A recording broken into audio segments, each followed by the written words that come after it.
जरा सोचिए, दुनिया की सबसे खतरनाक जगहों में से एक पर हमला हो जाए।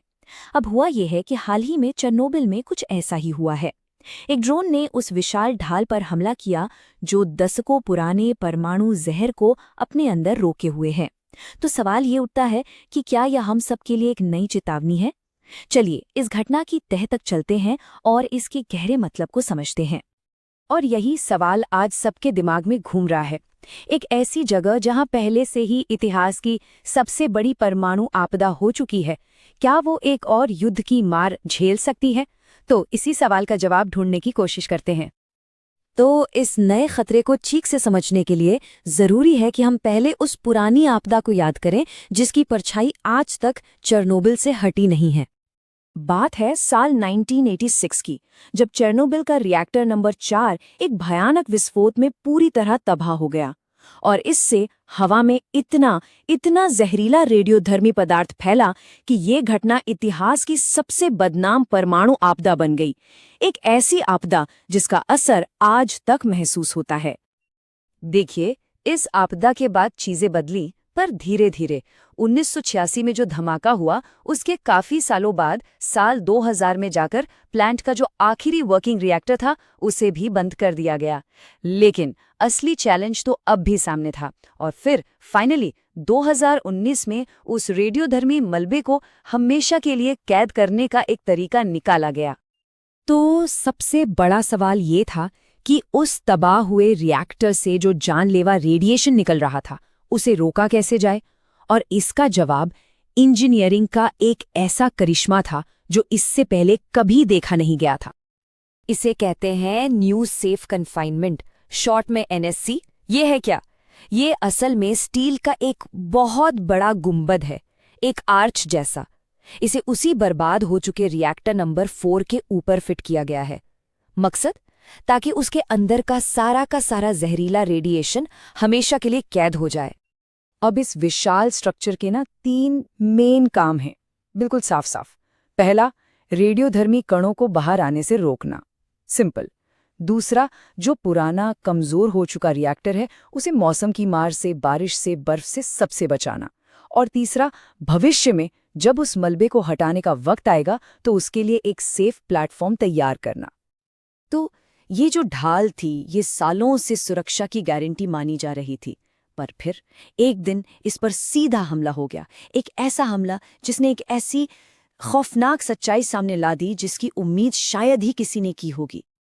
अंतर्राष्ट्रीय परमाणु ऊर्जा एजेंसी यानी IAEA, उनकी रिपोर्ट के मुताबिक फरवरी 2025 में एक ड्रोन सीधे इस सुरक्षा कवच से आ टकराया। और सुनिए, ये कोई मामूली ड्रोन नहीं था, इसमें एक हाई एक्सप्लोजिव हथियार लगा हुआ था। अब हमले के बाद जाहिर है आरोप प्रत्यारोप का दौर शुरू हो गया। एक तरफ यूक्रेन ने इसके लिए सीधे सीधे रूस को जिम्मेदार ठहराया, तो दूसरी तरफ रूस ने साफ तौर पर इन सभी आरोपों से इनकार कर दिया।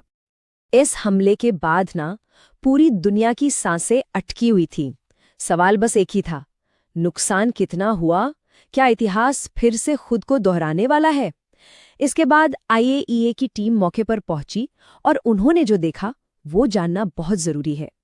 चलिए, सबसे पहले गुड न्यूज़। जांच में पता चला कि गुंबद का जो मेन स्ट्रक्चर है, जो पूरा लोड उठाता है, वो बिल्कुल सेफ है। मतलब उसके तुरंत गिरने का, ढहने का कोई खतरा नहीं था। और एक और राहत की बात ये थी कि रेडिएशन लेवल्स भी नॉर्मल थे, स्टेबल थे। हमले की वजह से किसी भी तरह का रेडियोधर्मी लीक नहीं हुआ, तो तत्काल खतरे वाली बात टल गई।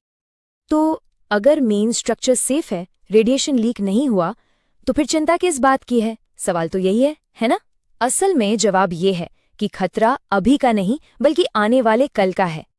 देखिए, असली चिंता का कारण है उस गुंबद की बाहरी परत, उसकी आउटर स्किन। हमले में उसे नुकसान पहुंचा है।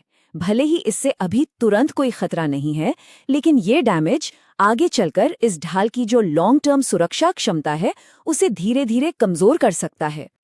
बल्कि IAEA ने अपनी रिपोर्ट में साफ साफ लिखा है कि इस संरचना को और पुनर्निर्माण और सुधार की जरूरत है। ये एक क्लियर इंडिकेशन है कि इस नुकसान को हल्के में नहीं लिया जा सकता। तो अब आगे क्या? इस हमले का भविष्य के लिए क्या मतलब निकलता है? समझने वाली बात यह है कि ये सिर्फ एक घटना नहीं है, ये पूरी दुनिया के लिए एक बहुत गंभीर चेतावनी है। आगे देखें तो 3 बड़े जोखिम सामने आते हैं। पहला, अगर ये ढाल कमजोर होती है तो भविष्य में रेडिएशन लीक का खतरा बढ़ जाएगा, सीधी सी बात है। दूसरा, ये हमला दुनिया भर के दूसरे परमाणु स्थलों को निशाना बनाने के लिए एक बहुत ही खतरनाक मिसाल कायम करता है। और तीसरा, अब इस नुकसान को ठीक करना ये एक बेहद जटिल और महंगा काम होने वाला है। ये मामला अब सिर्फ चेरनोबिल या यूक्रेन तक सीमित नहीं है, ये उससे कहीं बड़ा है। सच तो ये है कि दुनिया में किसी भी परमाणु संयंत्र पर हमला पूरी इंसानियत की सुरक्षा पर हमला है। यहाँ बस एक छोटी सी गलती पूरी दुनिया को एक भयानक खतरे में डाल सकती है। चेरनोबिल की ये ढाल, ये इंजीनियरिंग का एक चमत्कार थी, एक ऐसी चीज जिससे दशकों पुराने खतरे को हमेशा के लिए दफन करने के लिए बनाया गया था। लेकिन सोचिए, अगर इतना मजबूत, इतना सॉलिड स्ट्रक्चर भी युद्ध के आगे लाचार हो सकता है, तो ये पूरी दुनिया की परमाणु सुरक्षा पर एक बहुत ही गंभीर और परेशान करने वाला सवाल खड़ा करता है।